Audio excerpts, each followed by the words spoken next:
Hey everyone, my name is Wedge and welcome to our post-Pro Tour Eldritch Moon coverage. Today I'm going to walk you through one of the newest archetypes to emerge from the Pro Tour Temur Emerge. Now, I didn't build this deck, but I've had so many requests over the last, 2 years to cover Pro Tour decks, really can't ignore it anymore. We are a news channel after all. Regardless, Owen Turtenwald is a pioneer and this is his deck. Hope you enjoy the video, and if you do, remember to hit the like button. Helps out a lot. Temur Emerge is naturally trying to take advantage of the Emerge mechanic. The idea is to play small things, then sacrifice them to play, bigger things. Since Emerge isn't a mechanic that can be on every single card in the deck, the shell of the strategy has to be built to accommodate for a certain lack of diversity when it comes to Emerge choices. You'll see what I mean in a second. Let's begin with the land base. We're running 4 Yavimaya Coast, 3 Shivan Reef, and 3 Game Trail as non-basics. Add in 7 forests, 3 island, and 1 mountain, and you have the 21 land mana base. Yeah, you heard me right. 21 lands, that's it. Don't worry, I'll explain why, but as you can already tell, a 3-color deck running only 21 lands is certainly unique nowadays. This is going to be fun. Temur Emerge is both a ramp deck and a delirium deck, just pushed together. Since we're only running 21 lands, we need to be able to find them, right? Don't worry, that's where we're starting. 4 Vessel of Nascency, 4 Grapple with the Past, and 4 Nissa's Pilgrimage are our auto-include land tutor spells. If you're going to run this variant with only 21 lands, all of these spells are vital to success. You can't count on naturally drawing lands with this few. Grapple with the Past fuels Delirium for you and goes 3 cards deep. Vessel of Nascency, once you sacrifice it at least, adds itself to Delirium as an enchantment, but also lets you go 4 cards deep and ditch everything else to your graveyard, another cheap Delirium enabler. Nissa's Pilgrimage is why we're running so many basic forests. It searches for 2 normally, but if you have Spell Mastery, it searches for 3. Won't be too difficult to get that when you have Vessels and Grapples doing a lot of the work for you.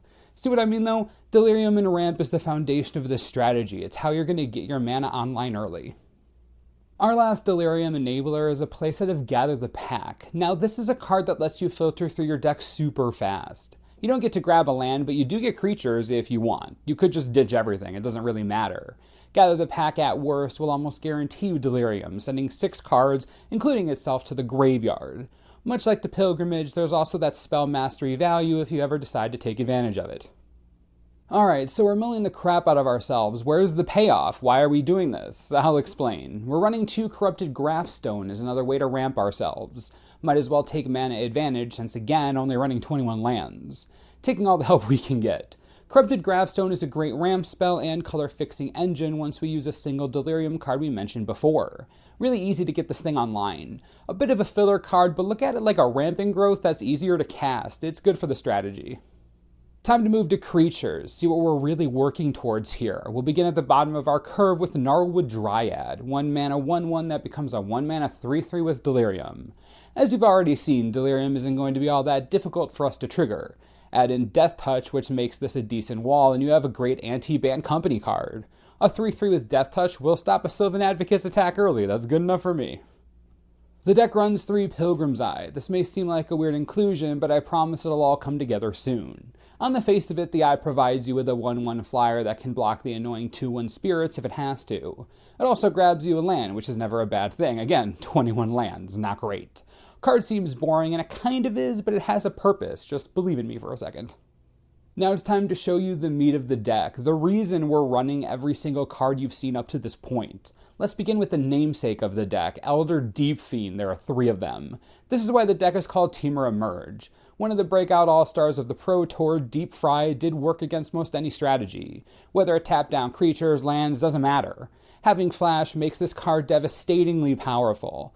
Cast it on your opponent's upkeep, tap down their lands or creatures or both, you take their entire turn sometimes, completely overpowering. This is why you're running Pilgrim's Eye, Emerge.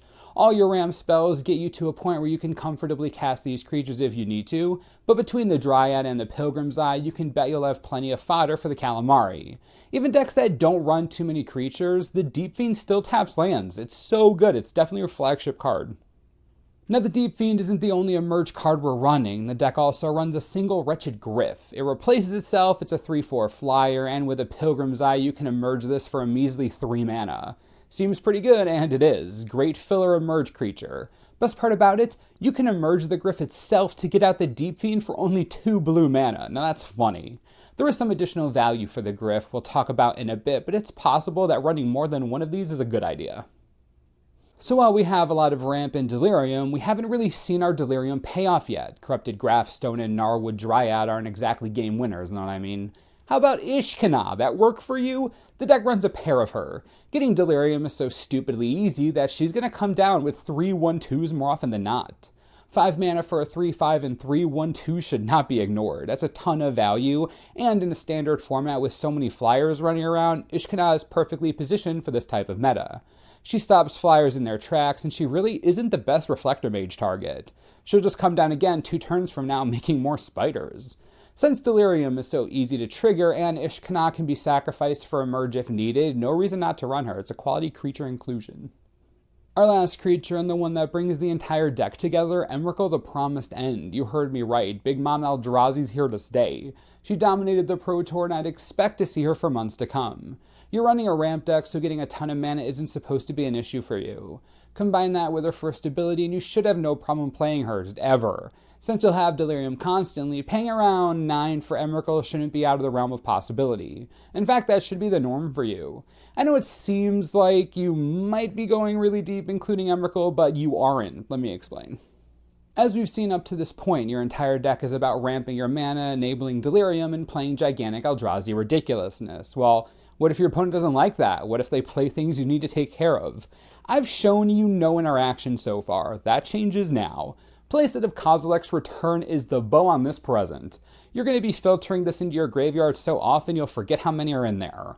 All your filter spells send it straight to the graveyard. If you have Delirium, chances are there's a return in there somewhere. Anyways, Emrakul triggers it, Elder Deep-Fiend triggers it, Wretched Gryff triggers it. Since you don't care that much about actually casting the return, getting a cast for free from the yard is amazing. You are a late game deck, you need time to gather your resources. Kozilek's Return gives you that time, it's how you reset the board. Most people forget how stupidly expensive the Deep-Fiend and Gryff are. I'm sure you'll remind them many times. This is the card that really brings the deck together.